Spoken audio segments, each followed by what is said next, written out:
Very good morning बच्चों आज कल लास्ट 3 लेक्चर्स में मैंने आपको एक तो डिस्कस किया था ट्रांजेक्शन्स रिलेटेड टू बैंक और लास्ट लेक्चर में अभी मैंने ओपनिंग एंट्री और बैड डेट्स की एंट्री कैसे पास करते हैं वो डिस्कस कर दिया। अब देखना बच्चे, आज मैं आपको उसके बेस पे ट्रांजेक्शन्स रिलेटेड टू बैंक और जो आगे सिखाया है उससे रिलेटेड एक इलास्ट्रेशन 14 करके बता रही हूँ। फिर आपको नीस का क्वेश्चन करना है। एक बार आप न्यू एडिशन में देख लेना कि ये इलास्ट्रेशन 14 बैठ रही है या 15, मैच कर लेना अमाउंट से। ठीक है बच्चे, देखना एक बारी ध्यान से। आपके पास ये जो मैंने यहाँ लिखा हुआ है ध्यान से देखो। जब भी आपको इलास्ट्रेशन समझते हो बुक आगे खोल के बैठनी है आपने। The following balances appeared in the books of Vishal stores. बच्चे देखो कोई ट्रांजेक्शन नहीं है, कह रहा the following balances appeared that mean shown in the books of Vishal store on 1 अप्रैल। 1 अप्रैल एक ओपनिंग डेट होती है। इस डेट पर आपके पास कुछ बैलेंसेस हैं तो समझ जाना 31 मार्च 2015 पे जो अकाउंट क्लोज हुए होंगे वो बैलेंसेस आगे ब्रॉड फॉरवर्ड हो रहे हैं। तो आपके पास देखो असेट का बैलेंस गिवन है, कैश इतना बचा हुआ है लास्ट ईयर का, bank balance 5, stock 40,000, furniture 36, debtor होते हैं जिन्होंने हमारे पैसे देने हैं। तो एक जना थोड़ी हो सकता है, तो ब्रैकेट में 3 टोटल डेटर 24 है, लेकिन X 6, Y 8, Z 10, तो टोटल 24। तो 3 डेटर हो गए, सबके अलग अलग नाम लिखना है। बच्चे बैंक से लोन लेना मेरी लाइबिलिटी होती है क्योंकि मुझे ये पैसे वापस करने हैं। तो बैंक लोन हमारी लाइबिलिटी, ये लाइबिलिटी के भी बैलेंसेस दिए हुए हैं। उसके बाद क्रेडिटर जिनको हमने पे करना है, टोटल 12,500 है, अजय 5,000, विजय 75। ठीक है, तो टोटल 12,500। जरूरी थोड़ा है मैंने एक जने को ही पेमेंट करनी है, 2 को भी करनी पड़ सकती है। डेटर जिन्होंने हमारे पैसे देने हैं, क्रेडिटर जिन्होंने हमसे लेने वाले। ठीक है, तो अब ध्यान से सुनना, आपके पास सम को स्टार्ट करने से पहले ही एंट्री दी हुई है। तो आप एक बार बुक की तरफ भी देख सकते हो, ये कौन सी इलस्ट्रेशन है आप अपनी बुक में भी देख सकते हो। एक बार देखना ध्यान से। ये मेरे हाथ में जो बुक है ये इलस्ट्रेशन है 14। आप एक बार चेक कर लेना इसके बेस पे अमाउंट से कि आपकी उस सीक्वेंस कौन सी बैठती है। देखो, the following balance appeared in the books of Vishal store on 1 April 2015। Asset के बैलेंस गिवन है, लाइबिलिटीज के। The following transaction took place during April 2015। अभी ट्रांजेक्शन 2 अप्रैल से हुई है, तो 1 अप्रैल को तो ये बैलेंस आगे आए हैं। तो बैलेंसेस के बेस पे होती है बच्चे ओपनिंग एंट्री। तो सबसे पहले मैं आपको ओपनिंग एंट्री पास करना बताती हूँ, उसके बाद ये पूरे महीने की ट्रांजेक्शन्स हैं, ये सारी ट्रांजेक्शन्स की एंट्री जैसे हम करते थे बिल्कुल वैसे करेंगे। इस इलस्ट्रेशन को करते टाइम बुक आपने बच्चे सामने रखनी है बिल्कुल। ठीक है, तो आपके पास हाथ में बुक होनी चाहिए।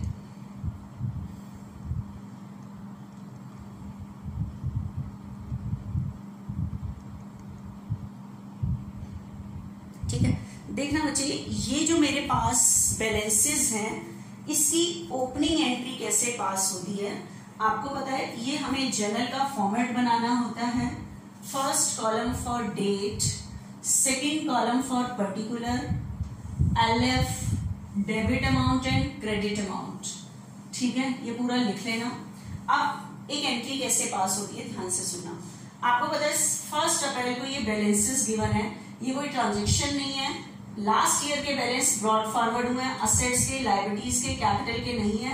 कैपिटल बैलेंस सॉरी बैलेंस से निकाल लेंगे। चलो, असेट का बच्चा कौन सा बैलेंस होता है, डेबिट। तो ओपनिंग एंट्री में ये डेबिट में ही आएंगे। तो बताओ कैसे। कैश का बैलेंस, कैश अकाउंट डेबिट कितने से है 15। ओपनिंग एंट्री कैसे पास होती है, बहुत बड़ी होती है क्योंकि कोई ट्रांजेक्शन नहीं है, लास्ट बैलेंस आगे आ रहे हैं। उसके बाद बैंक बैलेंस, तो बैंक अकाउंट डेबिट। ठीक है, bank balance that means bank account debit. Bank account debit कितना है बैलेंस 5,000। उसके बाद बचे स्टॉक, बचे गुड्स परचेज जो हम करते हैं सेल करने के बाद, रिटर्न करने के बाद जो बच जाता है उसे कहते हैं स्टॉक। तो बचे हुए माल को स्टॉक वर्ड यूज करते हैं। स्टॉक हमारी असेट होती है, असेट का बैलेंस डेबिट, तो डेबिट में ही लिखेंगे क्योंकि असेट का डेबिट बैलेंस होता है 40,000। Next furniture. फर्नीचर भी बिजनेस की असेट, असेट का balance debit, furniture account debit 3600। उसके बाद है बच्चे डेटर्स। डेटर भी बिजनेस की असेट होती है, लेकिन डेटर 3 है, एक्स वाई जेड, तो इकट्ठे नहीं लिखना, अलग अलग। तो X debit, Y debit, Z debit, ठीक है। 6, 8, 10, 6, 8, 10, ये तो हो गया बच्चे डेबिट।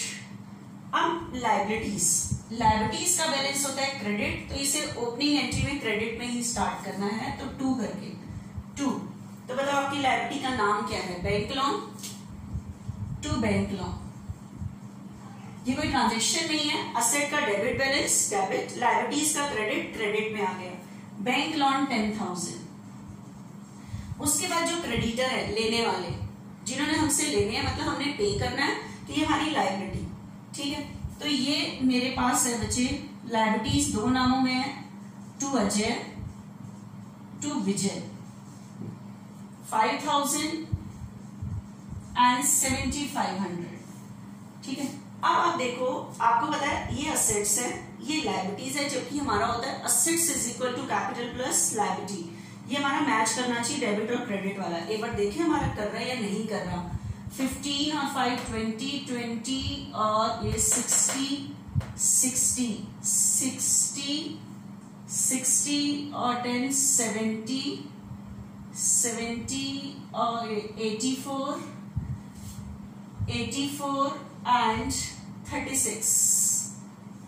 ये आपके पास टोटल इसका आ रहा है 87,600। और इस साइड का टोटल आ रहा है बच्चे 22,500, ठीक है। तो आप बताओ, जबकि आपको पता है असेट्स और लायबिलिटी, डेबिट और क्रेडिट अमाउंट सेम रहती है, तो यहां जो बच रहा है आपको पता है असेट्स इज इक्वल टू, ये लायबिलिटी आ चुकी है, क्या चीज बच रही है? कैपिटल। अकाउंटिंग इक्वेशन बनाई थी, तो अगर आपके पास बैलेंस में कैपिटल नहीं है तो आप यहां बैलेंस से निकाल सकते हो कि कैपिटल कैसे आएगी, बैलेंसिंग फिगर में आएगी, बैलेंस निकाल के। कैसे? 87,600 में से 22,500 लेस कर दो, 65,100, ठीक है। तो आपके पास ये जो कैपिटल आई 65,100, हमने फॉर्मूला बेस्ड क्वेश्चन में किए थे, असेट में से लायबिलिटी माइनस कर दो, कैपिटल आ जाएगी। क्योंकि मेरे पास जो आगे बैलेंस ब्रॉट फॉरवर्ड होते हैं वो 3 चीजों के, असेट्स के, कैपिटल के और लायबिलिटीज के। तो असेट्स का डेबिट बैलेंस, लायबिलिटीज यहां तक आ गई, ये कैपिटल आ गई बैलेंसिंग फिगर में, इसमें से इसको माइनस करके ये आ गया, ठीक है। तो आपके पास बचे, इसकी जो नरेशन लिखोगे, ये कोई ट्रांजेक्शन नहीं है, आप इसकी नरेशन लिखोगे, the balances of assets, liabilities and capital brought forward कि आपने assets, liabilities और capital के बैलेंस क्या किए? brought forward किए।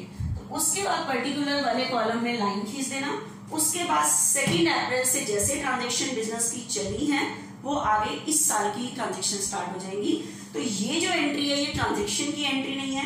31 मार्च को जो बैलेंस बचते हैं, 1 अप्रैल को जो बैलेंस, उनको हम आगे लाने के लिए एंट्री पास करते हैं, जिसे हम कहते हैं ओपनिंग एंट्री, ठीक है।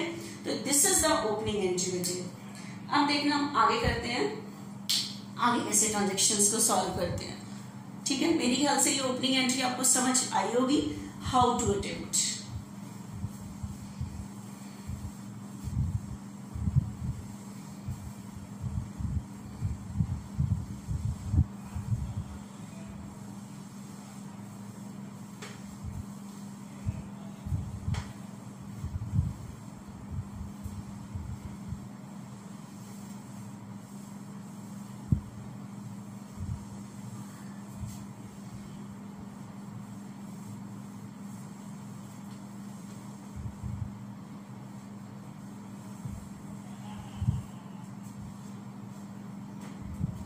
देखना बच्चे नेक्स्ट ट्रांजेक्शन, इस इलस्ट्रेशन को ध्यान से समझना, अपने पास बुक से फिर इसका क्वेश्चन करना है, ठीक है। नेक्स्ट ट्रांजेक्शन बच्चे आपके पास 2 अप्रैल को आ रही है। 2 अप्रैल आपने जर्नल के फॉर्मेट में ही करना है बच्चे। आपके पास है bought goods from Kailash, bought goods from Kailash for rupees 20,000 at 10% trade at a trade discount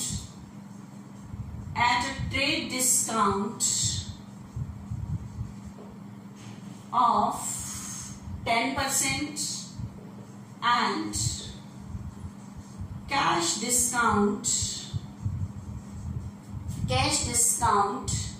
2%, paid 60% amount immediately।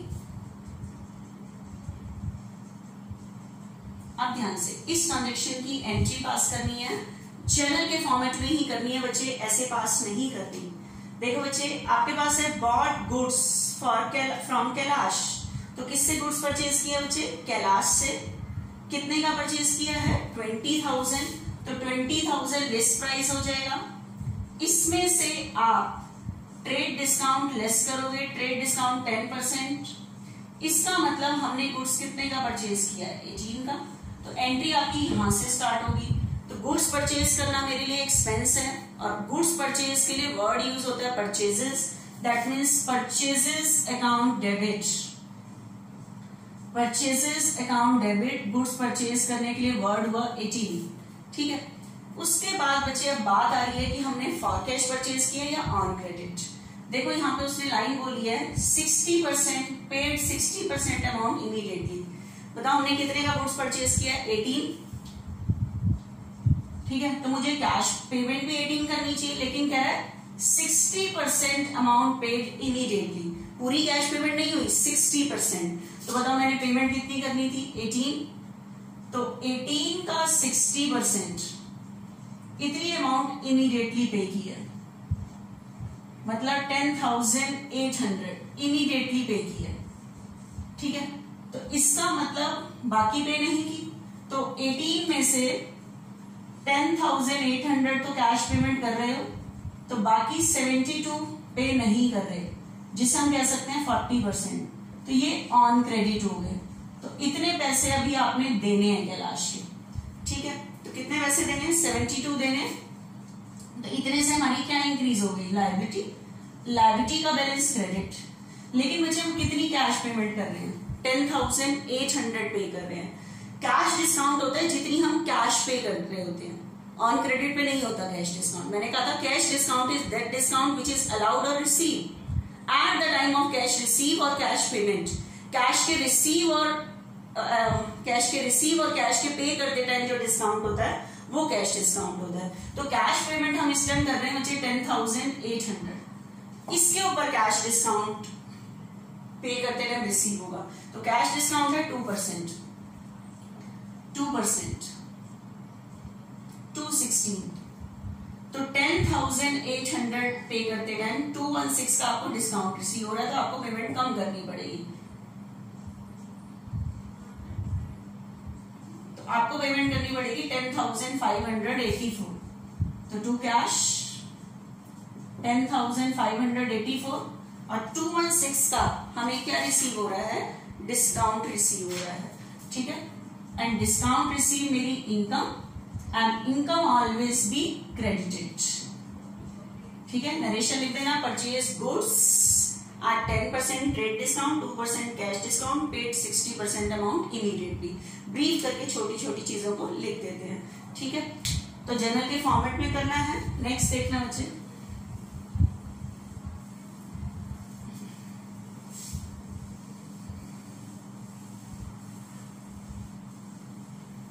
Next date पे आपकी ट्रांजेक्शन आ रही है सोल्ड गुड्स टू एक्स। 4 अप्रैल को ट्रांजेक्शन आ रही है बच्चे sold goods to X rupees 9,000। ठीक है, अब बताओ किसको गुड्स सोल्ड किया है? एक्स को। ठीक है, किसको गुड्स सोल्ड किया है? एक्स को। तो गुड्स सोल्ड करना मेरी income and income always be credited 9,000। ठीक है, क्लियर? किसको सोल्ड किया है? एक्स को। तो एक्स ने हमारे पैसे देने हैं, तो एक्स हमारा डेटर बिजनेस की असेट का बैलेंस, असेट का डेबिट बैलेंस, इंक्रीज पे डेबिट, एक्स टू सेल्स, ये हो गई। उसके बाद आपके पास नेक्स्ट ट्रांजेक्शन दी हुई है 5 अप्रैल की, receive ₹14,800 from X in full settlement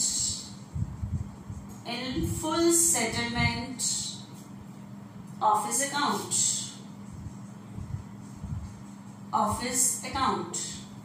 अब बताना एक्स से कितना रिसीव किया? 14,800।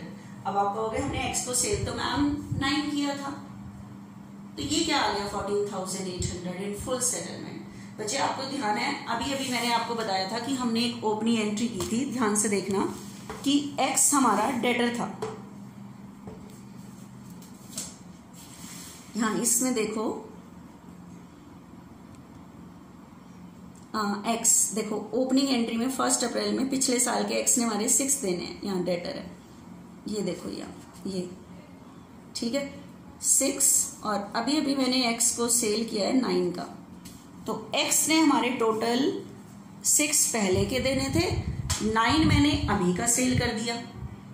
ठीक है, 9 मैंने क्या सेल कर दिया? अभी का सेल कर दिया। ठीक है, तो अब मुझे बताओ एक्स ने मेरे टोटल कितने देने हैं? 15,000। कितने देने हैं? 15। तो एक्स ने हमारे 15,000 देने हैं। फुल सेटलमेंट एक्स की है 15, लेकिन हम कितना कैश रिसीव कर रहे हैं?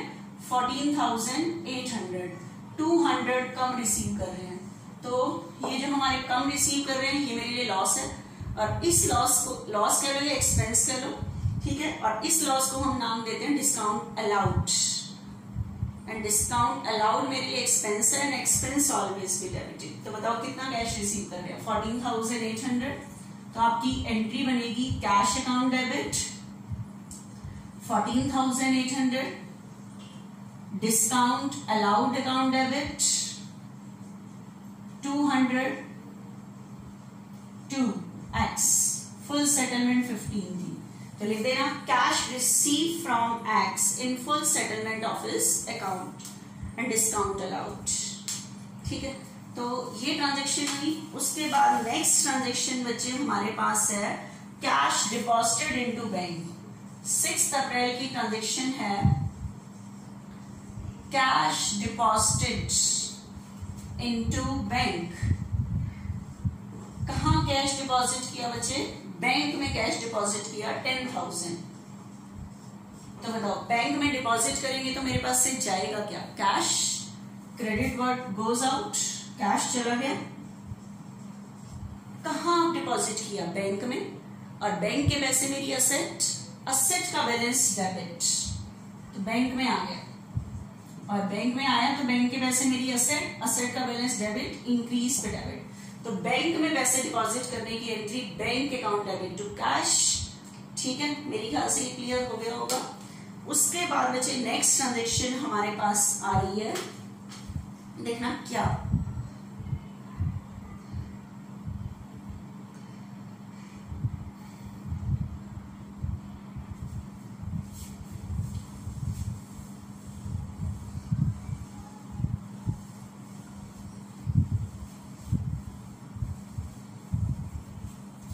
आपके पास नेक्स्ट ट्रांजेक्शन आ रही है 8 अप्रैल की। 8 अप्रैल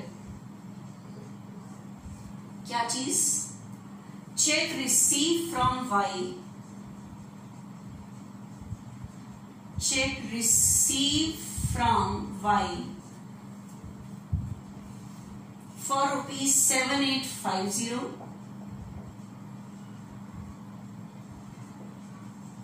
in full settlement of his account.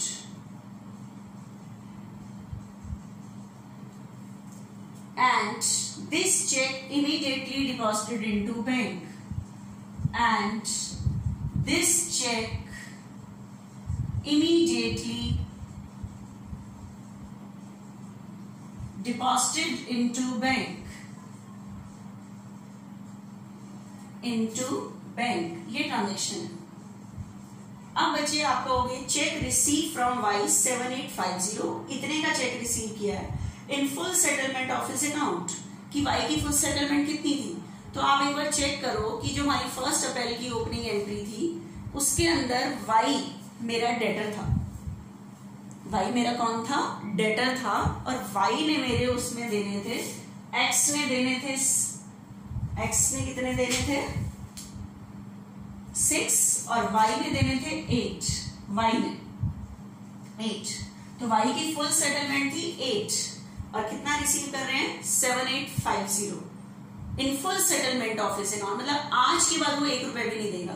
तो 150 का हम क्या अलाउ कर रहे हैं, डिस्काउंट, एंड डिस्काउंट अलाउड मेरे लिए expense, and expense always be debited. लेकिन इस टाइम हम कैश नहीं रिसीव कर रहे, चेक रिसीव कर रहे हैं। तो मैंने लास्ट टू लास्ट लेक्चर में बताया था कि अगर हम चेक रिसीव करते हैं तो आपको देखना होता है deposited into bank on the same day और नेक्स्ट डे।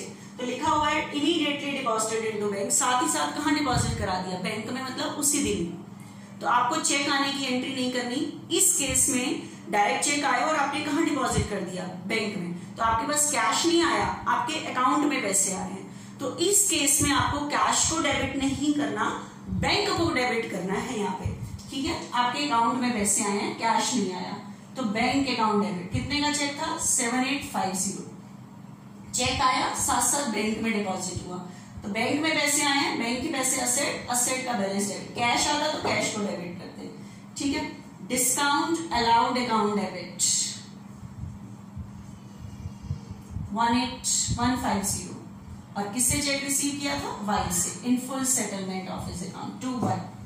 डेटा डेबिट होते हैं, पैसे आ गए, डिक्रीज पे क्रेडिट, ठीक है। अब ध्यान से देखना, नेक्स्ट ट्रांजेक्शन है 10th अप्रैल की, 10th अप्रैल, नरेशन लिखते रहना बच्चे।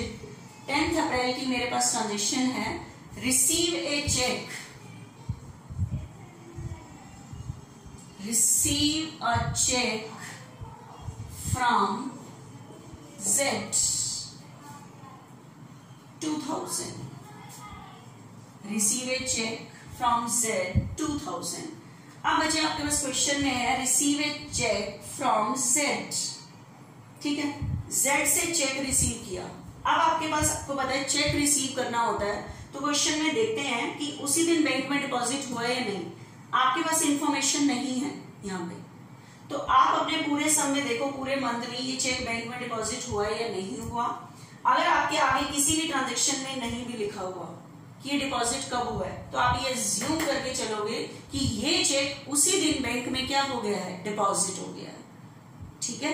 तो आपके पास नेक्स्ट डेट में आगे लिखा हुआ है इस सम में कि नेक्स्ट डे डिपॉजिट हुआ है, तो आज अभी आपके पास ये चेक बैंक में डिपॉजिट नहीं हुआ, तो आपके अकाउंट में पैसे नहीं आए, ठीक है। तो इस टाइम आप चेक के आने की एंट्री करोगे, तो इस केस में 2 एंट्री होगी। आज फर्स्ट एंट्री होगी, आपके पास आ क्या रहा है, चेक, तो डेबिट वर्ड कम्स इन, तो cheque in hand account debit 2000। Bank क्यों नहीं यूज होगा, क्योंकि अभी बैंक में डिपॉजिट ही नहीं हुआ। किसने दिया हमें ये चेक, Z ने, तो आपकी एंट्री बनेगी cheque in hand account debit to Z, cheque मेरे हाथ में आया, ठीक है। उसके बाद नेक्स्ट डेट पे कह रहा है चेक रिसीव, 12th अप्रैल को कह रहा है, 12th April, check receive from Z, check receive from Z deposited into bank, deposited into bank, bank में डिपॉजिट करा लिया। तो बताओ मेरे पास आया क्या, चेक। नेक्स्ट डे जब मैं 12 अप्रैल को चेक डिपॉजिट कराऊंगी, मेरे पास से चेक चला जाएगा, credit word goes out to cheque in hand, cheque चला गया, कहाँ पे पैसे आ गए, आपने चेक बैंक में डिपॉजिट किया तो बैंक आपके अकाउंट में पैसे डाल देगा। तो जैसे ही आप चेक बैंक में डिपॉजिट कराते हो तो आपके अकाउंट में आप ये रिकॉर्ड कर देते हो कि आपके पैसे अकाउंट में पैसे आ गए, कैश नहीं आया, आपके अकाउंट में पैसे आए। बैंक के पैसे आपकी एसेट होते हैं तो आप बैंक को डेबिट कर दोगे, बैंक डेबिट, 2 एंट्री होगी, ठीक है। उसी दिन डिपॉजिट, देखो अगर उसी दिन डिपॉजिट होता है, ना चेक आने की करते हैं ना चेक जाने की, बैंक में पैसे आए, जेड ने दिए। लेकिन नेक्स्ट डे डिपॉजिट करते हैं तो 2 एंट्री में एंट्री पास करनी पड़ती है, ठीक है। नेक्स्ट देखना,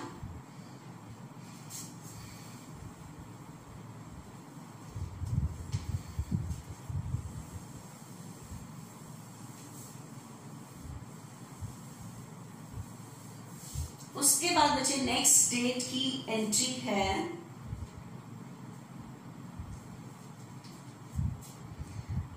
कह रहा है cheque receive from Y, next date की एंट्री है ये 15 अप्रैल की। Cheque received from Y, cheque receive from Y dishonoured. बच्चे आपको पता है मैंने कौन सी डेट पे 8 अप्रैल को एक चेक रिसीव किया था वाई से। वाई से मैंने एक चेक रिसीव किया था, देखो ये ट्रांजेक्शन मैंने इसलिए मिटाई ली थी क्योंकि इस पे बेस थी एंट्री। चेक रिसीव किया था वाई से और मैंने बैंक में डिपॉजिट कर दिया था उसी दिन। तो मैंने ये मान के रिकॉर्डिंग कर दी थी बैंक में पैसे आ गए और मैंने डिस्काउंट अलाउ किया और वाई ने मेरे पैसे दे दिए। लेकिन चेक जब बैंक में पहुंचा, बैंक ने आपने डिपॉजिट किया था 8 अप्रैल को, 15 अप्रैल पे बैंक ने मैसेज दिया cheque receive from Y dishonour. Dishonour का मतलब ये चेक कैंसिल हो गया है, और कैंसिल तभी होता है जब जिसने आपको चेक दिया उसके अकाउंट में पैसे नहीं होते तो आपके अकाउंट में आ नहीं पाते, तो चेक बाउंस हो जाता है या और कोई भी टेक्निकल रीजन, ठीक है। तो अब मुझे बताओ डिसऑनर के केस में मैंने आपको बताया था कि ये जो एंट्री हुई पड़ी है ये होनी नहीं चाहिए थी। तो किसी भी एंट्री को कैंसिल कैसे करते हैं, जो चीज डेबिट है उसको डिक्रीज पे क्रेडिट कर दो, जो चीज क्रेडिट है उसको डिक्रीज पे डेबिट कर दो, एंट्री कैंसिल हो जाती है, ठीक है। तो बैंक डेबिट है, डिक्रीज पे क्रेडिट कर दो 7850, क्योंकि जब चेक कैंसिल हो गया तो मेरे अकाउंट में तो पैसे आए नहीं, डेबिट है, डिक्रीज पे क्रेडिट। जब चेक ही बाउंस हो गया तो मेरा लॉस किस बात का, मैंने दिया ही है डिस्काउंट, डिस्काउंट अलाउड डेबिट है, डिक्रीज पे क्रेडिट, डिस्काउंट अलाउड, ठीक है। वाई क्रेडिट है, वाई को डेबिट कर दो 8000, तो Y debit to bank to discount allowed, ये कैंसिल करने की एंट्री हो जाएगी, ठीक है।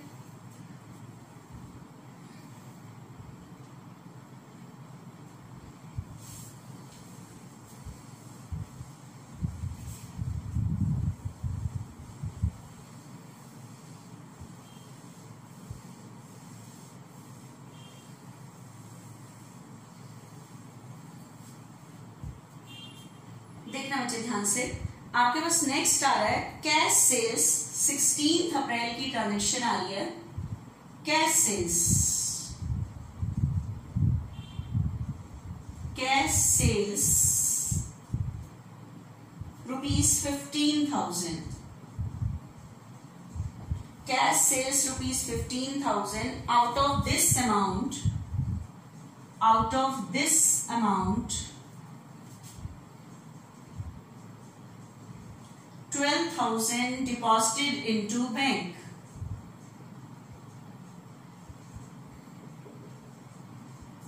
अब सुनो, क्या है कैश सेल, कैश सेल मतलब गुड्स सोल्ड फॉर कैश, तो गुड्स कैश सेल हुआ है, कितने का गुड्स सोल्ड कैश हुआ है 15, सेल करना मेरी income, and income always be credited, sale कर दिया।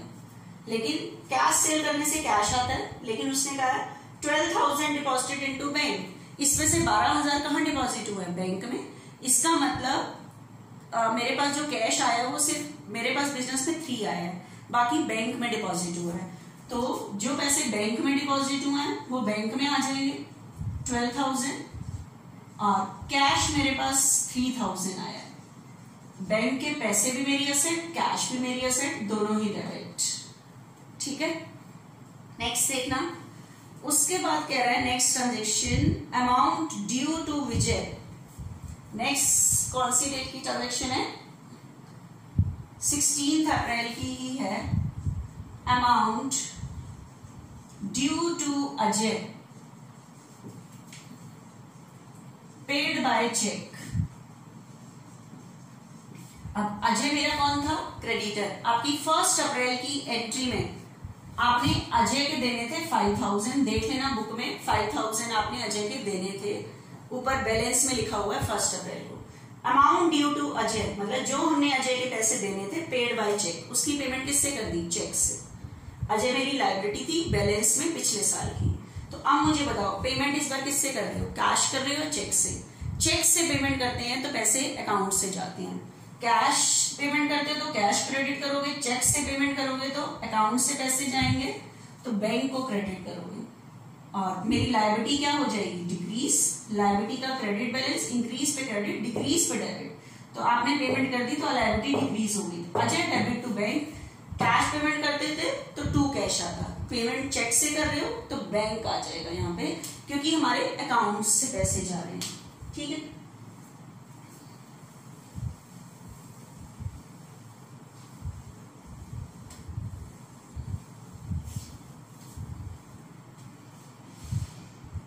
नेक्स्ट है बच्चे ओल्ड न्यूज़पेपर सोल्ड। आपके पास एक ही डेट पे 2 ट्रांजेक्शन है। एक तो है old newspaper, old newspaper sold ₹50। बच्चे पुराना न्यूज़पेपर तो रद्दी में आता है, ठीक है। ऐसी कोई रद्दी वगैरह बेचोगे तो इसके लिए कोई नाम लिखने की रद्दी बेची तो ये मेरे को ऐसी कैश आया, तो ये मेरी इनकम है, ठीक है। और ऐसी छोटी मोटी इनकम का नाम आप रख सकते हो मिसलेनियस इनकम। क्या चीज? मिसलेनियस, ठीक है। तो कोई नाम लेने की जरूरत नहीं है, मिसलेनियस इनकम के नाम से। ये नहीं कि न्यूज़पेपर गया, छोटी मोटी चीज बेच रहे हो रद्दी वगैरह तो मिसलेनियस इनकम, ऐसी आपके 50 रुपए ऐसे ही फायदा हो गया और आपके पास आया क्या? Cash. Debit what comes in. अगर कोई भी ऐसा छोटा मोटा एक्सपेंसेस करते हो उसके लिए वर्ड यूज होता है मिसलेनियस एक्सपेंस या सन्ड्री एक्सपेंस। सन्ड्री वही मिसलेनियस को कहते हैं, यहाँ सन्ड्री इनकम वर्ड भी यूज कर सकते हो, ठीक है। उसके बाद नेक्स्ट है old furniture sold, same date पे old furniture sold, old furniture sold ₹750। पुराना फर्नीचर बेचा है, ठीक है। अब देखना पुराना फर्नीचर बेचा है तो फर्नीचर तो मेरी असेट है, फर्नीचर जाएगा, क्रेडिट वर्ड गोज आउट, और फर्नीचर बेचा है। अब ये नहीं बताया ऑन क्रेडिट, नाम नहीं है तो कैश सेल किया है तो आएगा क्या? कैश, क्योंकि जिसको सेल किया उसका नाम नहीं है तो फॉर कैश आएगा, तो कैश आया, फर्नीचर गया, cash account debit to furniture, ठीक है।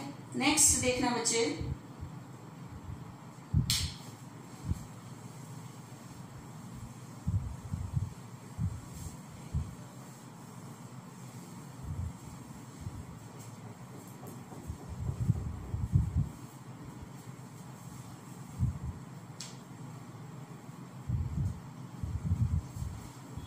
नेक्स्ट आपके पास यहाँ पे आ रहा है 20th अप्रैल को ट्रांजेक्शन है। 20th April Z become insolvent, Z become insolvent, Z become insolvent and 40 पैसे in a rupee, 40 पैसे in a rupee could be received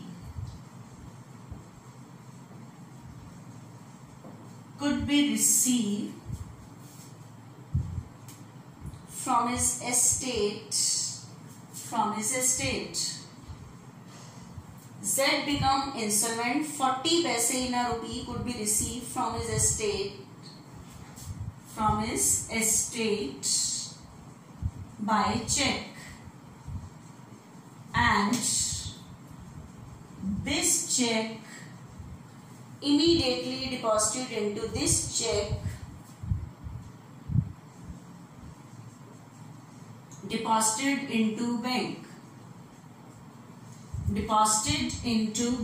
अब ध्यान से सुनना बच्चे, हमारे Z ने हमारे जो देने थे ना बच्चे, 1 अप्रैल को जो ओपनिंग एंट्री की थी, Z हमारा डेटर था, Z ने हमें 10,000 देने थे।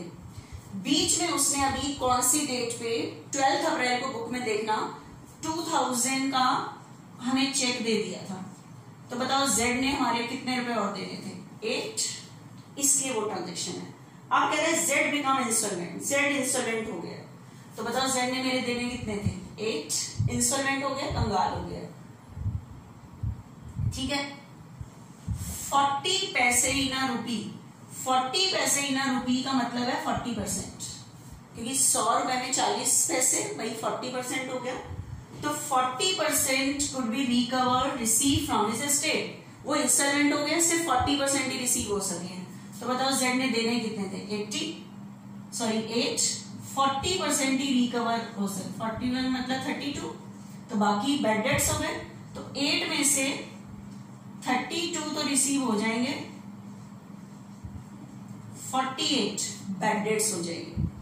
ठीक है, कोई इंस्टॉलमेंट कह दिया, इसका मतलब आज के बाद रिसीव ही नहीं होंगे। इसकी एसेट से सिर्फ 40% ही रिसीव होंगे, और रिसीव जो हुआ है वो चेक में हुआ है। तो अब मुझे बताओ कितने रिसीव हुए हैं? 32। ठीक है, और चेक से रिसीव हुआ है, और चेक इमीडिएटली कहां डिपॉजिट हुआ है? बैंक में, उसी दिन बैंक में डिपॉजिट हुआ है। तो कैश की जगह किसको डेबिट करोगे? बैंक को। 32 कितने रिसीव नहीं होंगे? 48। ये मेरे लिए लॉस है, और इस लॉस का नाम मैंने आपको बताया था, क्या रखोगे? Bad debts. अब बैड डेट्स लॉस है, लॉस ऑलवेज बी डेबिटेड। इतना कैश आ गया, लेकिन अकाउंट में आया इसलिए बैंक को डेबिट किया। तो bank account debit, bad debts account debit. और डेटर का नाम क्या था? Z, पूरे 8 या लिख देना। Cash receive and bad debts return of, मतलब बैड डेट्स रिटर्न ऑफ मतलब बैड डेट्स हो गए। ठीक है, देखना नेक्स्ट।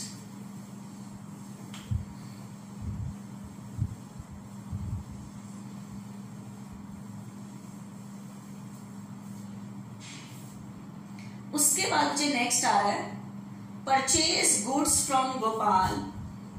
नेक्स्ट ट्रांजेक्शन आ रही है, purchase goods from Gopal and paid by cheque. और पेमेंट किससे की गई है? चेक से। 8,000 रुपीज 8,000। अब बताओ, परचेज किससे किया है? गोपाल से, लेकिन कह रहा पेमेंट किससे की गई है? चेक से।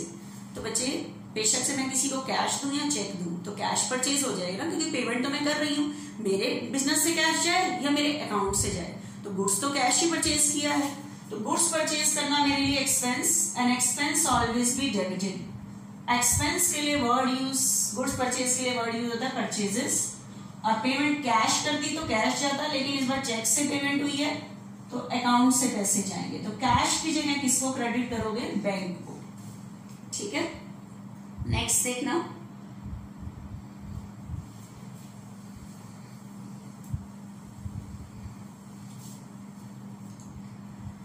उसके बाद नेक्स्ट ट्रांजेक्शन है sold half of above goods. Next transaction दी हुई है आपको 24 अप्रैल की। Sold half of above goods to Chandrakant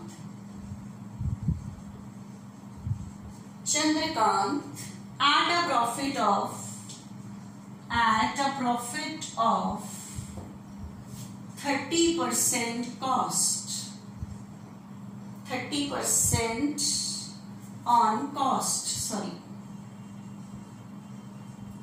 बच्चे। अभी अभी मैंने कितने का गुड्स परचेज किया था, 8। उसी पे डिपेंड है, देखो हम परचेज करते हैं उसी में से तो सेल करेंगे। तो कह रहा है sold half of the above goods, sold half of the above goods, sold half of above goods to Chandrakant, Chandrakant को आधा माल बेचा। तो मैंने परचेज किया, अबव मतलब जो ऊपर परचेज किया उसमें से, तो अभी इससे पहले वाले ट्रांजेक्शन में मैंने परचेज किया था, हाफ बेच रहे हैं, आधा मतलब 4 वाला, ठीक है। लेकिन आप एक चीज बताओ, जितने मैं परचेज करके आती हूँ उसे तो हम कहते हैं कॉस्टिंग, ठीक है।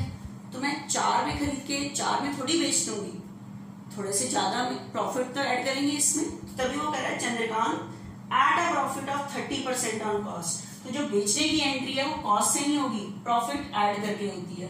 तो कितने प्रॉफिट पे सोल्ड किया है, 4000 कॉस्ट है, 30% प्रॉफिट 12 प्रॉफिट। तो सेल की एंट्री बचे सेलिंग प्राइस से होती है, ना कि कॉस्ट से होती है, ठीक है। तो सेल की एंट्री 52 से होगी। तो गुड्स सोल्ड करना मेरी income, and income always be credited. तो माल हमने 52 का 4 वाला 52 में सेल किया है। किसको सोल्ड किया, चंद्रकांत को। तो चंद्रकांत मेरा debtor, debtor always be debited, क्योंकि डेटर मेरी असेट है, असेट का बैलेंस डेबिट। तो एंट्री बनी Chandrakant to debtor, Chandrakant to sales, ठीक है। नेक्स्ट देखना,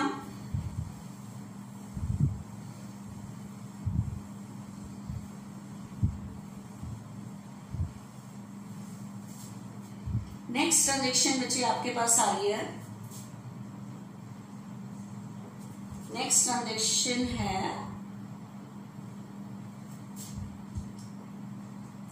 proprietor withdraw, proprietor withdraw for private use ₹2000 from office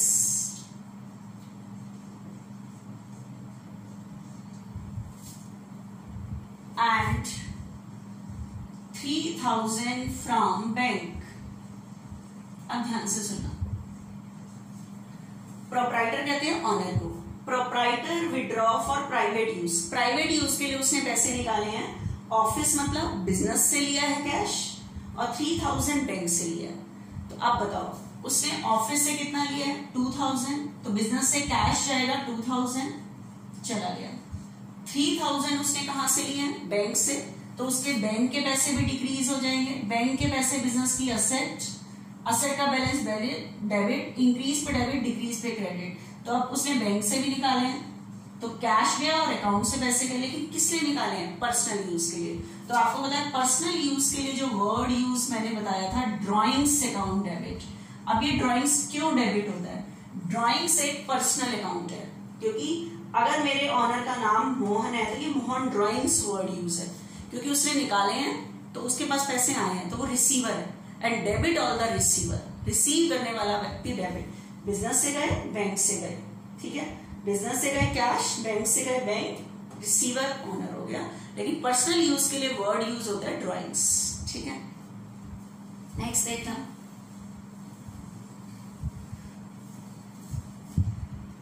उसके बाद है paid salary to Motilal, paid salary to Motilal by cheque, paid salary to Motilal by cheque ₹2000। अब बचे सैलरी पेमेंट हुई है किससे, चेक से, तो मेरे अकाउंट से पैसे जाएंगे, कैश नहीं जाएगा, बिजनेस से अकाउंट से जाएंगे। तो कैश जाता है तो कैश को क्रेडिट कर दोगे, बैंक से जा रहे हैं अकाउंट से जा रहे हैं, ठीक है, तो बैंक को क्रेडिट कर दोगे। लेकिन सैलरी पे करना मेरे लिए क्या है, expense, an expense always be debited, salary account debit. Payment cheque से कर रहे हैं तो कहां से पैसे जाएंगे, अकाउंट से, तो टू बैंक अकाउंट।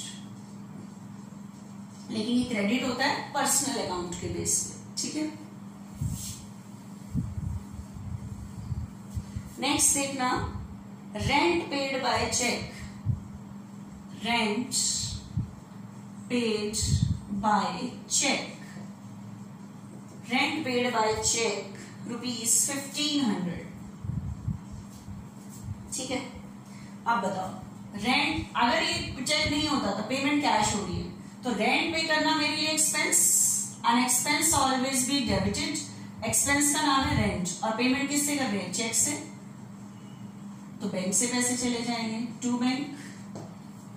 ठीक है, next last transaction of this illustration देखना ध्यान से, paid trade expenses, paid trade expenses, last transaction है पेड ट्रेड एक्सपेंसेस 500।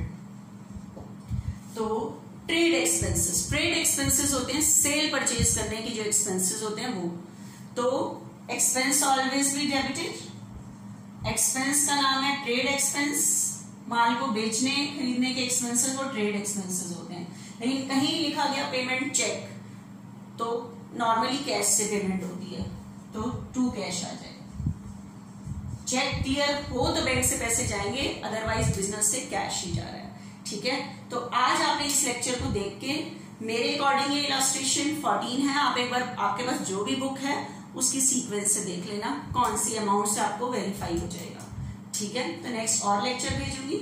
आज आपने इलस्ट्रेशन 14 और क्वेश्चन 14 कर लेना है। Okay, thank you.